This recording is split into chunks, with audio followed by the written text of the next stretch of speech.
안녕하세요. 이화수와 함께하는 주간 경제동향이 방송됩니다.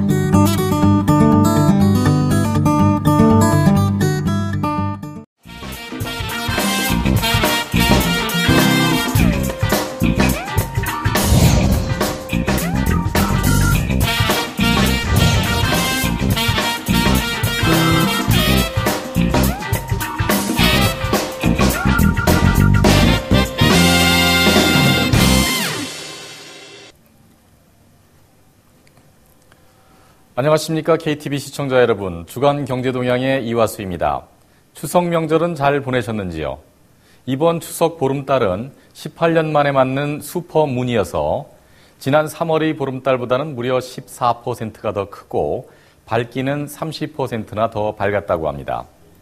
더 밝고 커진 보름달만큼이나 모든 일들이 밝게 그리고 크게 성장할 수 있기를 바라는 마음입니다. 주간 경제동향 시작하겠습니다.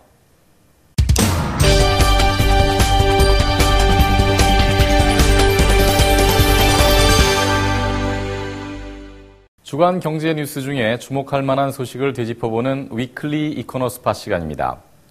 요즘 너무나도 널뛰는 환율에 멀미가 날 지경이라고 말씀하시는 분들이 많습니다. 불확실한 상황이 이어지다 보니 경제활동에 있어서 자신감도 떨어지는 것 같습니다. 그래도 골이 깊어졌는지 몇몇 지표들이 반등의 조짐을 보이고 있습니다. 시멘트 출하량, 신차 및 신규 오토바이 판매량, 원자재 및 자본재 수입 등이 증가세로 돌아섰습니다. 인도네시아 경제에서 내수 부문은 GDP의 50%가 넘는 비중을 차지하고 있습니다. 내수 지표 중 이들 4가지 대표 지표들이 회복세를 보임에 따라 중앙은행은 3분기 GDP 성장률을 전년 동기 대비 4.9%에 이를 것으로 예상하였습니다. 이는 상반기 4.7%를 보이며 최근 6년간 최저치를 기록한 것과 비교하면 점진적인 회복세로 돌아설 것이라는 전망입니다. 이후 4분기에는 5%를 넘어서는 성장률을 기록하면서 연간으로는 4.7에서 5.1% 사이를 보일 것이라는 전망을 내놓고 있습니다. 부문별로 살펴보면 8월의 시멘트 출하량은 537만 톤을 기록하며 전월의 341만 톤 대비 60%의 증가를 보였습니다. 전년 동기 대비로는 7월까지 매월 하락세를 이어왔으나 8월 들어서 증가하는 모습을 보인 것입니다. 신차 판매의 경우에도 8월 9만 534대의 판매고를 보이며 전월 대비 62.8%의 증가치를 기록했습니다. 8월까지의 누계로는 전년 대비 여전히 6.4%의 하락을 기록하고 있습니다. 하지만 7월에 보였던 전년 동기 대비 39.1%와 비교한다면 확연한 반등을 보이고 있는 것입니다. 오토바이의 경우에도 8월 62만 2,089대의 판매량을 달성하면서 전월 대비 47.5%의 상승세를 보였습니다. 이것은 자동차와 마찬가지로 7월까지 매월 전년 동기 대비 하락세를 기록한 이후 2.1%의 성장률을 보여준 것이라는 점에서 의미가 크다 하겠습니다. 제조활동 부문 지표인 원자재 및 자본재 수입액도 증가세를 보였습니다. 이에 더하여 정부의 재정 지출도 속도를 내는 모습을 보이고 있습니다. 8월 말까지 누계 기준 1,050조 루피아를 기록하며 올해 지출 목표인 1,900조 루피아의 절반을 넘어선 모습입니다. 상반기까지 30% 수준의 지출을 보였던 것과 비교하면 7월과 8월 중에는 불이 붙었다고 볼 수 있는 속도가 아니었나 싶습니다. 이와 관련하여 도이치뱅크의 따이미르 바이 이코노미스트는 8월 수입 부문 내용을 눈여겨봐야 합니다.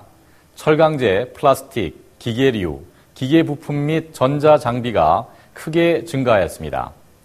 이는 정부의 인프라 부문 지출이 궤도에 올랐음을 보여주는 것입니다.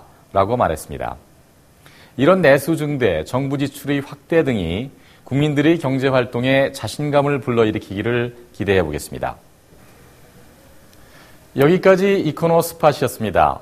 다음에는 박예지 아나운서가 주간 경제지표를 정리해 드리겠습니다.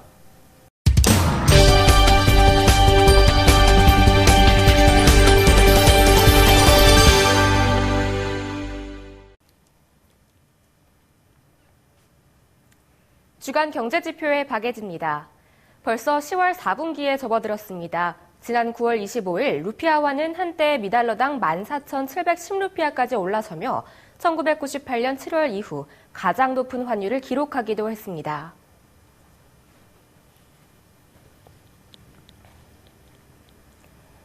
이는 인도네시아의 경제 성장률에 대한 우려로 주식시장에서 외국인들의 자금이 빠져나가고 미국의 금리 인상을 우려하는 시장의 불안감이 반영된 것입니다. 원화 역시 한때 미달러당 1,208.8원까지 치솟기도 했지만 월말 1,182.5원으로 마감하고 10월 1일에는 1,177원까지 하락하는 모습을 보였습니다. 10월 들어서는 7일까지 이어지는 중국 국경절 연휴로 중국 경기 둔화 관련 불안감은 다소 잠잠해질 것으로 예상되고 있습니다. 하지만 27일, 28일 양일간 개최되는 미국 FOMC 결과를 놓고 월중 내내 경계감이 작용할 것으로 보입니다. 전문가들은 FOMC에 대한 경계감과 중국 경기 둔화 가능성이 지속될 경우 미달러 대비 루피아화 그리고 원화 환율은 완만한 상승세를 이어갈 것으로 전망하고 있습니다. 루피아화 환율은 10월 1일 미달러당 14,691루피아로 전주 대비 미달러당 44루피아 상승 마감했습니다. 주중 14,710루피아까지 오른 후에 보합세를 보이고 있는 모습입니다.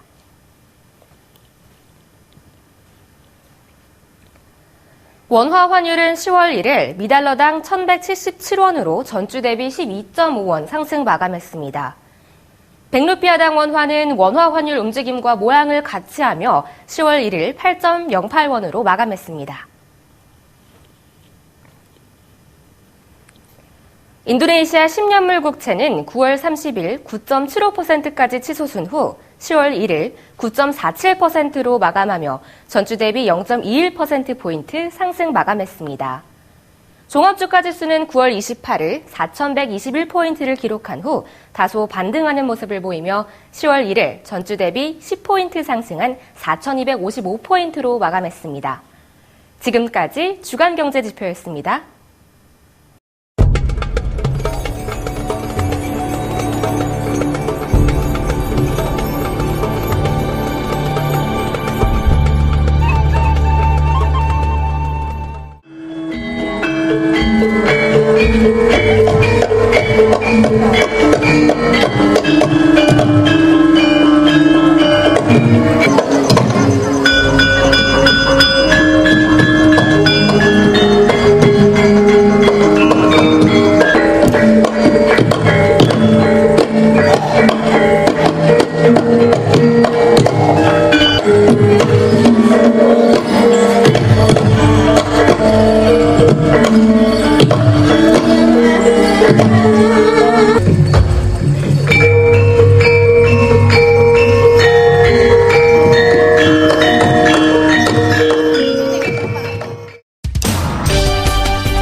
비즈니스맨들의 사업에 도움이 되는 정보를 알려드리는 인니비즈 포커스 시간입니다.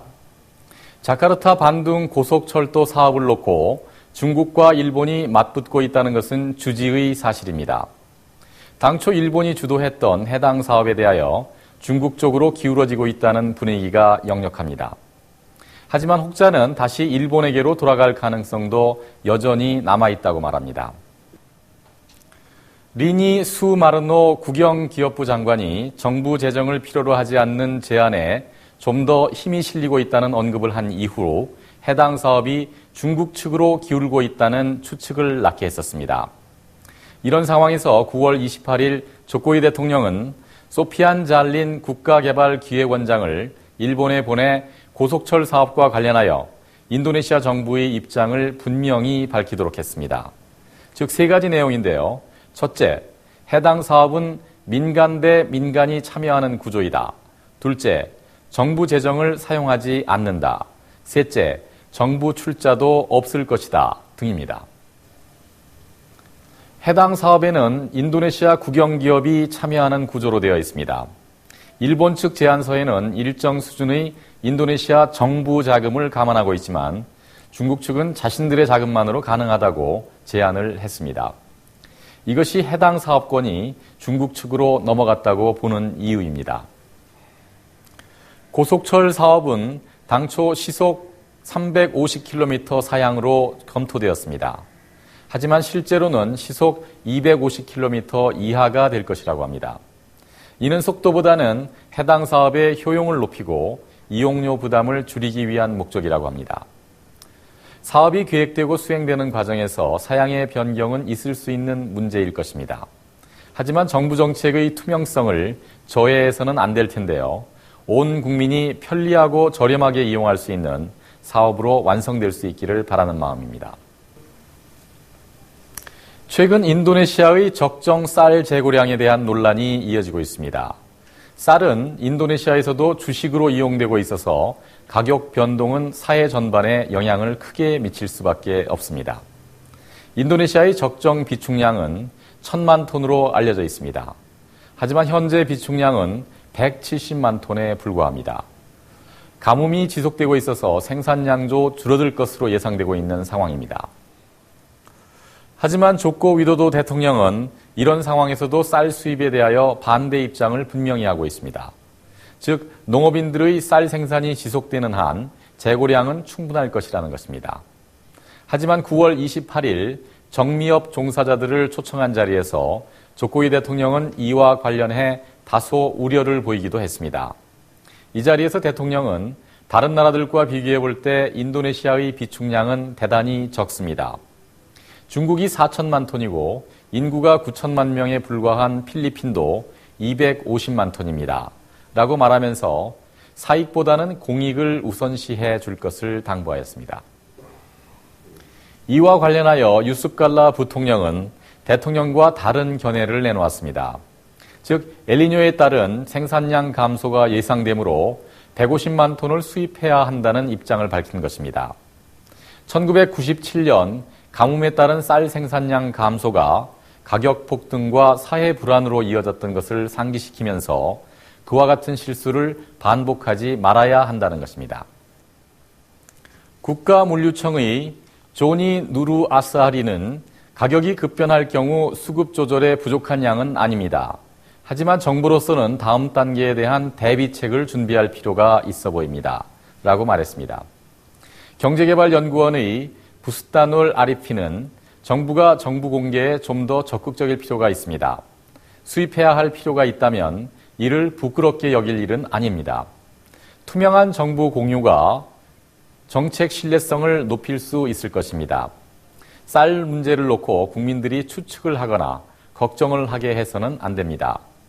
수입할 필요가 없다고 고집을 부리다가 막판에 수입을 해버리면 그것이 오히려 정책 신뢰도를 크게 상실케 하는 과오를 낳게 될 것입니다. 라고 말했습니다. 아무쪼록 한국인에게도 주 식량인 쌀이 사회 불안의 요인이 되지 않기를 바라는 마음입니다. 자카르타 중심 상업지구에 소재한 오피스 빌딩의 공실이 증가하고 있습니다.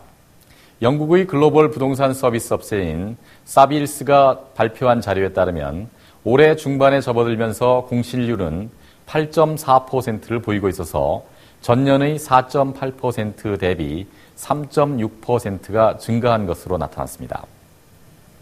경기 둔화에 따른 오피스 수요가 감소하는 가운데 공급 물량은 지속적인 증가세를 이어오고 있기 때문입니다.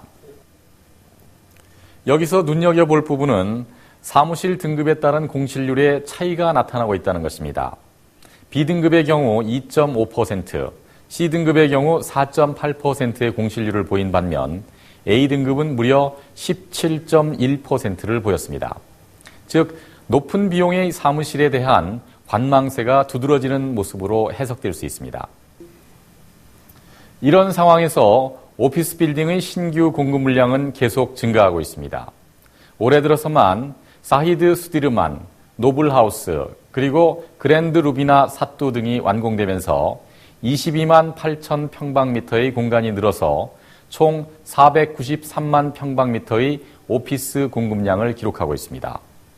등급별로 보면 A등급이 30%, B등급이 36%, C등급이 14%로 구성되어 있습니다. 사빌스 인도네시아의 안톤 시토루스 연구실장은 지난 20개월간 경기 하락이 임대료에 영향을 미치고 있습니다. 중심지역 프리미엄급 오피스 빌딩의 임대료가 전년 말 대비 5.2% 하락한 것으로 조사되고 있습니다. 지금 보이고 있는 공급 위기 상황은 내년에도 지속될 것으로 보입니다. 라고 말했습니다. 얼마 전 대한민국 정부는 역외소득에 대하여 6개월간의 자진 신고 기간을 두고 이 기간 중 신고를 하면 처벌을 면제하되 그 이후에는 적발이 될 경우 처벌 규정을 엄정히 적용하겠다고 발표하였습니다. 이와 관련하여 다음 주 10월 8일 목요일에는 KB하나은행에서 역외소득, 자산, 자진신고제도라는 주제로 2015년 하반기 세무 세미나를 스만기 로타리 인근에 있는 객가베이 소재 코트라 12층 대강의실에서 개최합니다. 한국 KB하나은행의 상속증여센터 이상혁 세무사를 초빙하여 관련 제도의 취지와 시행 방안을 설명해드리고 궁금해하시는 내용들에 대하여 질의응답 시간도 가질 예정입니다. 역외소득 문제, 자산 신고 문제 등 세무와 관련된 사항에 대하여 귀중한 정보를 얻으실 수 있는 시간이 되시리라 기대됩니다. 많이 참석하셔서 자산 운용에 참고가 되실 수 있기를 바라겠습니다. 지금까지 시청해 주신 여러분 감사합니다.